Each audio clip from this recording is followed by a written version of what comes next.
நாங்க 50 ரூபா ஜிபே பண்ணிருங்க. அக்கா அண்ணா சாப்பிடதா இருக்கா?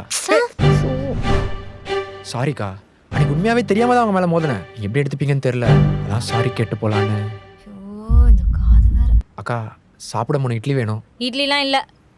ஏ பொண்ணுண்டே, உன்னோட விருப்பு வெறுப்பை வந்த கஸ்டமர்கிட்ட காட்டாதுன்னு சொல்லியிருக்கேன்ல.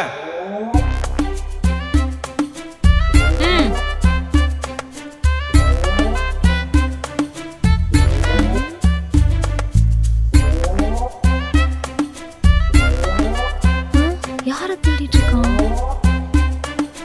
அக்கா சாப்பிட என்ன இருக்கு? வா பாப்பா, என்ன இன்னைக்கு லேட்டு? ஆ ஒரு சவாரி டிலே ஆயிடுச்சுக்கா, அதான். என்ன இது, 2 பேரும் இதுக்கு முன்னாடி தெரிஞ்ச மாதிரியே பிஹேவ் பண்றாங்க. என்னவா இருக்கும்? கேட்டுடலாமா? பொண்ணுண்டே, அடுத்தவங்க கதை நமக்கு எதுக்குடி? சும்மா கூட நினைக்க விட மாட்டான். வேணாம், நமக்கு எதுக்கு வம்பு.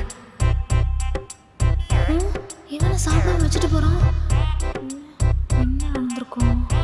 பாப்பா உனக்கு என்ன இட்லி தானே வழக்கம் போல? அதோ வச்சு தரேன். இந்தா பாப்பா. ம்.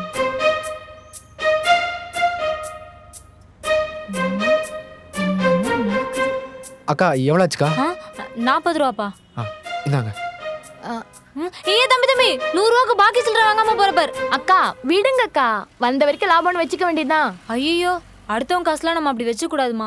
அடுத்த தடவை வந்தா ஞாபகம் வச்சு கொடுக்கணும். இல்ல என் புருஷன் அவ்வளோதான். அக்கா அவர் தான் இங்க இல்லையே, அவருக்கு எப்படி தெரிய போகுது? உனக்கு அதெல்லாம் தெரியாது. இத கேளு. நம்ம 1 ரூபாய் கூட அடுத்தவங்க காசுக்கு ஆசைப்படக்கூடாது பொண்ணுண்டு. எனக்கு எதுவும் கேட்கலையே. உனக்கு கேட்காது, என்னால கேட்காம இருக்க முடியாது. சரி அது இருக்கட்டும். இப்ப வந்திருப்போம் நானே, அந்த பையனை உனக்கு தெரியுமா? ஏன் கேக்குறீங்க? நான் ஏன் கேட்குறேன்னு உனக்கு தெரியும். ஏன் கேட்குறீங்க நீ என்ன பார்த்து கேட்குறதும் எனக்கு தெரியும். பாப்பா எனக்கு அவனை தெரியும், அவ்வளவுதான். அதுக்கு மேல எதுவும் கேட்காதீங்க, எனக்கு என் வேலை தான் முக்கியம். அடியே வாயை வச்சுட்டு கம்முனே இருக்க மாட்டியா நீனு? இப்போ நான் என்ன கேட்டேன்னு இருந்தாலும் இப்படி கத்துறான்.